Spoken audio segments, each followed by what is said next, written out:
YouTube वगैरह पे थोड़ा इन्फॉर्मेशन मिल जाता तो वहाँ से कर लेते थे। पीसीएस में जैसे टेस्ट सीरीज में हम लोग के भी 61 क्वेश्चन ही सही होते थे। तो मंथली मैगजीन घटना चक्र जो आती है वही देखकर अपना खुद से नोट्स बना लेते थे। टेस्ट सीरीज बहुत इंपॉर्टेंट रहता है, आप उससे सीख सकते हैं। हेलो दोस्तों, नमस्कार। मेरा नाम है विवांशु। स्वागत है आप सभी का हमारे एक और नए वीडियो में। तो दोस्तों, अभी हमें उत्तर प्रदेश लोक सेवा आयोग प्रयागराज भवन के बाद, जहां पर इस समय यूपी पीसीएस 2023 का अभी इंटरव्यू चल रहा है। कैंडिडेट्स अपना इंटरव्यू देकर बाहर निकलने। चलिए इनसे जानते हैं कि अंदर का माहौल किस तरीके का, साथ साथ इन्होंने अपनी तैयारी की या फिर इंटरव्यू में इनसे किस तरीके के क्वेश्चन पूछे गए। बस आप लोग वीडियो में अंत तक बने रहिएगा। हेलो सर, इंटरव्यू कैसा? इंटरव्यू काफ़ी अच्छा रहा। हरे सिंह सर का बोर्ड था हमारा और काफ़ी कोऑपरेटिव रहा। तो बोर्ड में कितने मेंबर थे? बोर्ड में टोटल 4 मेंबर थे। सर, आपका नाम और थोड़ा अपने एजुकेशनल बैकग्राउंड। मेरा नाम पीयूष सिंह है और मैंने एजुकेशन में बीएससी ऑनर्स किया है बनारस हिंदू यूनिवर्सिटी से। और उसके बाद अभी मैं सीसीटीसी रेलवे में कार्यरत भी हूँ। और ये ठीक। सर, जैसे कि अभी बोर्ड मेंबर की बात करें तो इस बार कुछ पैनल चेंज भी हुए हैं, तो क्या आपको आइडिया है कि कितने पैनल इस बार बनाए गए हैं? टोटल 6 पैनल हैं इस बार। हाँ, सुनने में आ रहा है कि टोटल 6 पैनल हैं, 6 बोर्ड हैं जी। सर, सबसे पहले तो यही जानेंगे, क्योंकि आप इंटरव्यू दे के आ रहे हैं, तो जब इंटरव्यू के लिए आप बाहर बैठे थे तो उस समय क्या चल रहा था आपके मन में? उसके बाद अंदर गए तो कैसा लगा फिर? जब बाहर बैठे थे तो काफ़ी नर्वस भी थे, थोड़ा सा मतलब अजीब सी फीलिंग आ रही थी। बट अंदर गए तो अंदर सर ने कहा कि आप रिलैक्स हो जाइए, कोई दिक्कत नहीं, हम आपसे सिर्फ बातचीत करना चाहते हैं। हाँ, यही तो अंदर काफ़ी मतलब जितना टेंस बाहर शायद माहौल होता है उतना अंदर नहीं होता। तो स्टार्टिंग मतलब कहाँ से शुरू हुआ क्वेश्चन पूछना? उन्होंने पूछा या फिर क्या, कैसे? सर ने ही पूछा, जो अध्यक्ष सर थे उन्होंने सिचुएशन बेस्ड क्वेश्चन से स्टार्ट किया। वो पूछ रहे हैं कि आप किसी तहसीलदार में एसडीएम हैं, तो आपके ऑफिस में कोई मंत्री जी किसी का इलीगल काम कराने के लिए आ जाते हैं, तो बताइए आप उस सिचुएशन को कैसे संभाल लेंगे? या आपको पता है काम करने लायक नहीं है। हाँ, तो ये एक सिचुएशन वाला था। दूसरा उन्होंने पूछा कि किसानों की आय कैसे बढ़ेगी, है ना? आप अपने तहसील लेवल पर गांव में ऐसी कौन सी स्किल्स पढ़ाएंगे युवाओं को कि वो जो बाहर एज अ वर्क फोर्स जाते हैं ताइवान या अदर कंट्रीज़ में।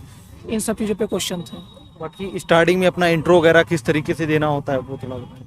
इंट्रोडक्शन तो नहीं पूछे थे, वर्तमान समय में क्या कर रहे हैं ये उन्होंने पूछा था। अभी जब तैयारी स्टार्ट किए होंगे तो आपके मन में क्या था कि पहले मेंस की तैयारी स्टार्ट करते हैं या प्री की? मतलब कंफ्यूजन किस तरीके का आपके मन में? दोस्तों, यदि आप लोग यूपीपीएससी या बीपीएससी की तैयारी करने के बारे में सोच रहे हैं तो ये आप सभी लोग के लिए बहुत ही अच्छा मौका है अपनी तैयारी स्टार्ट करने का, क्योंकि पीडब्ल्यू आप सभी के लिए लेकर आया है अक्रॉस बैच यूपीपीएससी प्रीलिम्स 2024 के, जिसका फीस 1999 रुपए। Pratham 2.0 batch UPPSC 2024 prelims plus mains के लिए हिंदी मीडियम का बैच, जिसका फीस 4499 रुपए। प्रथम बैच 17वीं बीपीएससी के लिए प्रीलिम्स प्लस मेंस का बैच हिंदी मीडियम का, जिसका फीस 4499 रुपए। सक्षम 2.0 बैच 17वीं बीपीएससी के लिए इंग्लिश मीडियम का बैच, जो कि प्रीलिम्स प्लस मेंस के लिए, जिसका फीस 4499 रुपए। दोस्तों, इन क्लासेज में आपको class notes, study material, PYQ analysis के साथ साथ इंडिया के टॉप एडुकेटर्स के साथ पढ़ने का मौका मिलेगा। पीडब्ल्यू के इन कोर्सेज का लिंक वीडियो के डिस्क्रिप्शन बॉक्स में दिया गया है, आप जाकर वहां से ज्वाइन कर सकते हैं। और हाँ, मैक्सिमम डिस्काउंट के लिए आप स्क्रीन पर दिया गया हमारा कूपन कोड VIP 500 जरूर यूज करें। जैसा कि बाकी सीनियर्स ने भी हम लोग को गाइड करते हैं कि वो बोलते हैं कि प्री कम मेंस दोनों का ही एक होलिस्टिक तैयारी स्टार्ट करिए, ठीक है। फिर भी अब जब एग्ज़ाम नज़दीक आ जाता है 2-3 महीने हमको सिर्फ प्री पर फोकस करना चाहिए, क्योंकि प्री आजकल काफ़ी कॉम्पिटिटिव होता जा रहा है। उसके बाद मेंस पे भी आंसर राइटिंग प्रैक्टिस करते रहिए। 1 साल में नहीं हुआ तो 2 साल में हो जाता है नॉर्मली। आपने जब स्टार्टिंग में तैयारी स्टार्ट की थी तो मतलब सीनियर का किसी गाइडेंस लिया था या कहीं कोचिंग में कोचिंग वगैरह ज्वाइन? सीनियर का गाइडेंस तो मुझे नहीं मिला। यूट्यूब वगैरह में बहुत अच्छे अच्छे लोग हैं, बहुत अच्छे अच्छे चैनल्स हैं, जैसे आप लोग का ही जो चैनल होता है, लोग गाइड करते हैं, अपना अनुभव बताते हैं, उनसे भी काफ़ी कुछ सीखने को मिलता है। तो कोचिंग मतलब स्टार्टिंग में आपने ली थी कहीं तैयारी के लिए, या फिर यूपी पीसीएस के लिए इस बार आपका कौन सा अटेम्प्ट है? अटेम्प्ट तीसरा है, इंटरव्यू दूसरा, इसके पहले भी दे चुके हैं। हमने टेस्ट सीरीज ज्वाइन की थी, कोचिंग तो नहीं ज्वाइन की थी। तो खासकर प्रीलिम्स के एग्जाम की बात करें तो टेस्ट सीरीज कितना इंपॉर्टेंट रहता है इस एग्जाम के लिए, क्योंकि 2 महीने बाद अभी एग्जाम भी है, तो उस पर? टेस्ट सीरीज बहुत इंपॉर्टेंट रहता है, आप उससे सीख सकते हैं। कई बार जो आपसे क्वेश्चन नहीं बनते उन पर ध्यान कोशिश करिए।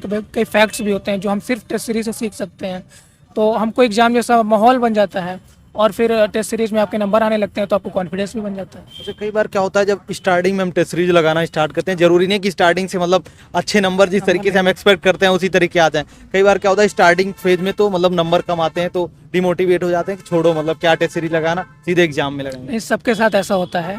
पीसीएस में जैसे टेस्ट सीरीज में हम लोग के भी 61 क्वेश्चन ही सही होते थे, पर धीरे धीरे जब आप सिलेबस पूरा कंप्लीट कर लेते हैं, करंट अफेयर्स में मजबूती आ जाती है, तो नंबर आपके अच्छे बनने लगते हैं। थोड़ा सा और काम करना होता है, कुछ चीज़ें आपको जैसे एलिमिनेशन मेथड है, इन टूल्स का भी प्रयोग करना होता है, क्योंकि हर चीज़ तो याद नहीं की जा सकती। और सर जैसे करंट अफेयर की आपने बात की तो काफ़ी ज़्यादा वेटेज रहता है करंट अफेयर का, लगभग सबसे ज़्यादा रहता है। तो आप क्या सोर्स आप यूज़ करते थे करंट अफेयर? करंट अफेयर्स के लिए देखिए, न्यूज़पेपर तो मैं डेली नहीं पढ़ता था, बट घटना चक्र का आता है ना, तो ये ईयरली पढ़ते थे आप? मंथली पढ़ते थे। मंथली में यूपी पीसीएस का हो जाता है। तो यूट्यूब पे भी मतलब कोई चैनल आप करंट अफेयर पढ़ते थे या सिर्फ मंथली मैगजीन से ही आप काम चलाते थे? यूट्यूब में तो हम नहीं देखते थे, मंथली मैगजीन घटना चक्र की जो आती है वही देखकर अपना खुद से नोट्स बना लेते थे, और उसके बाद काफ़ी कुछ टेस्ट सीरीज से भी कवर हो जाता था। सर मीडियम क्या रहा आपका? मीडियम मेंस का इंग्लिश मीडियम रहा है, और बाकी इंटरव्यू हिंदी में दिया। और सर जैसे एक पार्ट जो होता है सीसेट का होता है काफ़ी, मतलब चाहे इंग्लिश मीडियम को चाहे हिंदी के, दोनों स्टूडेंट्स के लिए सीसेट का पार्ट थोड़ा दिक्कत करता है, क्योंकि जो इंग्लिश मीडियम के उनके लिए हिंदी पढ़ना थोड़ा वो रहता है, बाकी और जो कैंडिडेट्स हिंदी मीडियम के हैं उनके लिए कहीं ना कहीं मैथ या रीजनिंग वगैरह लगाना कठिन पड़ता है। तो आप उसके लिए क्या सोर्स यूज किए? देखिए, सी सैट में तो वैसे तो मुझे पर्सनल ज़्यादा दिक्कत नहीं होता है, क्योंकि हम लोग साइंस बैकग्राउंड से हैं, पर फिर कम थोड़ा सा दिक्कत तो होता है लोगों को। उसके लिए सोर्सेस अब थोड़ा ये मैं नहीं बता पाऊँगा, क्योंकि अभी हमको उतना दिक्कत होता नहीं है, पर फिर भी हिंदी वगैरह जैसे पृथ्वीनाथ पांडे जी की किताब है, हरदेव बारी जी की किताब है, वहाँ से पढ़ लीजिए, है ना। रीजनिंग वगैरह ज़्यादा टफ तो नहीं पूछता है, एसएससी वगैरह की कोई किताब होती है तो आप उनसे पढ़ सकते हैं। नॉर्मल किताब से काम चल जाएगा जी। शॉर्ट नोट्स के बारे में जानना चाहेंगे कि प्रीलिम्स का शॉर्ट नोट्स बनाना जरूरी है, बनाए तो किस तरीके से बनाए? शॉर्ट नोट्स का कंसाइज रूप में बनाना चाहिए, ताकि हमको पता रहे कौन कौन सी चीज़ें कहाँ पर हैं, और जब लास्ट मोमेंट पे हमको 10-15 दिन में रिवाइज करना हो तो हम अच्छे से रिवाइज कर सकें चीज़ों को। बाकी ये ठीक हो गया। उसके बाद मेंस का शॉर्ट नोट्स वही होता है, किताबों में आप अंडरलाइन भी कर सकते हैं, मेंस टेस्ट सीरीज दे सकते हैं, टेस्ट सीरीज को भी रख सकते हैं अगर रखना है तो। प्रैक्टिस करेंगे थोड़ा सा, क्या बोलते हैं उसको, जैसे डायग्राम बनाना है, मैप बनाना है, राइटिंग थोड़ा सा फोकस कर लीजिए, धीरे धीरे चीज़ें आ जाती हैं। सर इसके बाद चलते हैं मेंस की तरफ। मेंस का पहला पेपर, दूसरा भी, तो 6 पेपर तक हो चुके हैं क्योंकि ऑप्शनल हट चुका है। तो पेपर वाइज आप थोड़ा स्ट्रेटजी बताइए क्या फॉलो करना चाहिए?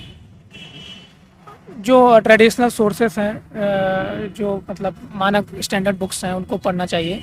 GS1 में जैसे कि हिस्ट्री की बिपिन चंद्रा की है, या राकेश शर्मा जी की है, और उसके बाद पॉलिटी में GS2 के लक्ष्मीकांत का है, काफ़ी सिलेबस मैच कर जाता है। ज्योग्राफी आप NCERT से कर लीजिए, 11-12 की NCERT कर सकते हैं, कर लीजिए। उसके बाद एथिक्स के लिए तो मैंने कोचिंग का मतलब सॉफ्ट कॉपी से पढ़ा था, उसको प्रिंट आउट निकलवा के, और सिचुएशन वाले क्वेश्चन प्रैक्टिस कर लीजिए। यूपी के लिए तो थोड़ा दिक्कत हुआ इस बार, क्योंकि मटेरियल मार्केट में था नहीं, हाँ, रिसोर्स भी नहीं था, पेपर भी थोड़ा सा अजीब ही था। तो आपने मतलब कैसे उसके लिए नोट्स वगैरह या फिर कैसे कहाँ से अपने सोर्सेज कलेक्ट किए थे उसके लिए? यूपी के लिए तो राकेश सारस्वत का जो किताब आता है यूपी पीसीएस को, वही हमने पढ़ा था। उसके बाद यूट्यूब वगैरह पे थोड़ा इन्फॉर्मेशन मिल जाता तो वहाँ से कर लेते थे। और सिलेबस को ध्यान में रखते हमने नेट का भी काफ़ी प्रयोग किया, क्योंकि बहुत सारी ऐसी चीज़ें थी जो मिलती नहीं थी, तो इंटरनेट से अपडेट हो जाते थे। अब पर शायद मतलब उम्मीद है कि इस बार रिसोर्स काफ़ी हो जाएगा यूपी के लिए, तो आगे वाले बच्चों को दिक्कत नहीं होगी। बाकी इसके बाद जैसे मेंस का एग्जाम हो जाता है तो कहीं ना कहीं लगभग कुछ टाइम बाद इंटरव्यू का मतलब रिजल्ट आना होता है। तो इंटरव्यू के लिए कहीं मतलब तैयारी वगैरह ऐसा कुछ, या फिर जब हम तैयारी के फेज में रहते हैं तभी क्या क्या चीज़ें अपने अंदर मतलब इम्प्रूव करते हैं ताकि इंटरव्यू में यहाँ की कोई दिक्कत नहीं हो? देखिए, जब आप मेंस की तैयारी कर लेते हैं और आप इंटरव्यू देने जा रहे हैं तो बहुत सारा इन्फॉर्मेशन आपको ऑलरेडी होता है, नॉलेज हो जाता है, मल्टी डायमेंशनली पर्सपेक्टिव आ जाता है। कुछ चीज़ें ध्यान में रखनी होती हैं। जब मॉक इंटरव्यू आप दे दीजिए, या यूट्यूब पे बहुत सारे कोचिंग के मॉक इंटरव्यू पड़े होते हैं, लोग भी गाइड करते रहते हैं। हम तो यही कहेंगे कि इंटरव्यू एक पार्ट है, वहाँ आपका नॉलेज टेस्टिंग नहीं है। थोड़ा सा आप बातचीत कैसे करते हैं, एक बैलेंस ओपिनियन कैसे रखते हैं, आप किसी एक्सट्रीम में मत जाइए। तो जैसे कि क्या होता है कि मॉक इंटरव्यू तो हमें यूट्यूब पर जनरली देखने को मिल जाते हैं, लेकिन आयोग का तो इंटरव्यू देखने को मिलता नहीं। हाँ। चीजें पता चलती है, हाँ क्वेश्चन किस तरीके से पूछे जा रहे हैं आप लोग के माध्यम से पता चलता है। लेकिन क्या होता है जब मॉक इंटरव्यू देखते हैं काफी मतलब स्ट्रिक्ट तरीके से सब लोग एकदम बैठे होते हैं, काफी बातचीत ऐसा कन्वर्सेशन होता है। तो मतलब उससे और इसमें आपको क्या लगता है क्या डिफरेंस काफ़ी है। डिफरेंस काफ़ी इन द सेंस ये है कि ज़्यादा फैक्चुअल क्वेश्चन अगर आपको नहीं भी आ रहा है, आप सॉरी बोल दीजिए, वो लोग उसको बुरा नहीं मानते, कोऑपरेट करते हैं। आप जैसे मान लीजिए कभी घबरा जाते हैं तो बोले अच्छा आपने टाइम ले लीजिए, आराम से बोलिए, हम बातचीत करने के लिए हैं, कोई इसमें ज़्यादा टेंशन लेने की ज़रूरत नहीं है।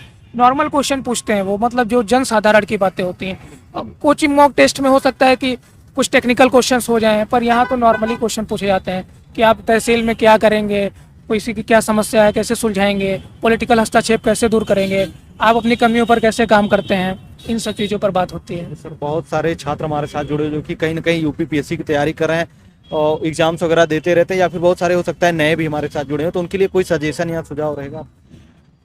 मेरा तो यही सजेशन सुझाव है कि आप लोग मन लगाकर बिल्कुल अच्छे से पढ़ाई करिए और इधर उधर भटकने की ज़रूरत नहीं है। आप अपने ऊपर विश्वास रखिए, प्रोसेस पे विश्वास रखिए, भगवान पर विश्वास रखिए, सारी चीज़ें हो जाएगी। हम लोग भी प्रोसेस का हिस्सा हैं, सब लोग प्रोसेस का हिस्सा हैं। Okay sir, thank you so much sir. बहुत बहुत